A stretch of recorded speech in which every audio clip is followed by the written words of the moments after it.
years of this NDP Liberal Prime Minister, and Canadians are fleeing Canada, moving south in record numbers, tens of thousands, the highest number in 10 years, escaping this Prime Minister's economic ruin, fleeing so they can afford to live, afford to buy a home, and stop paying for this government's bloat.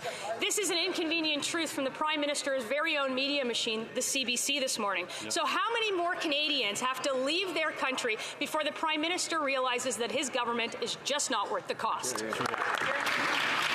The Honourable Minister of Health. Well, there it is, Mr. Speaker. I wondered, when they continually put down our country, who they want us to be and what they want to emulate. Now we know that they prefer to have a United States model, for example, of health care. Well, I can tell you, I was down south a couple of months ago with my partner, where an individual fell over.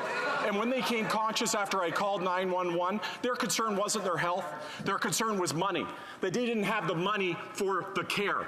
I don't want to live in that country. And on this side, we will fight for public health care. We will fight against the cuts the Conservatives want to bring to our health care system. And we will make sure that every Canadian gets access to the care they need.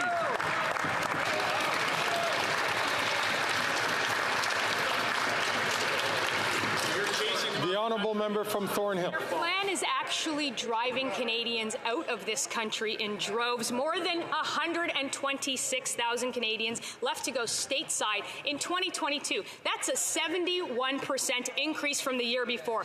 Doctors, nurses, mechanics, young Canadians with university degrees, don't they get why they're leaving? His policies, the Prime Minister's policies, are hurting them. When will the Prime Minister realize that Canadians are just not that into him? The Honourable Parliamentary Secretary. Mr. Speaker, families like mine chose to come to Canada from places that were difficult, where there were challenges. Canadians are proud of the country that we have. Conservatives keep talking this country down. There are people around the world, Mr. Speaker, that would choose to come to this country, that are choosing to come to this country every single day for freedom, for the capacity to be who they are, to love who they love, to be proud of their traditions, and to be able to do it in this country. We have health care. We have the things that Canadians and all those around the world are desperately seeking. We will keep fighting for that on this side of the House while they keep talking this country down.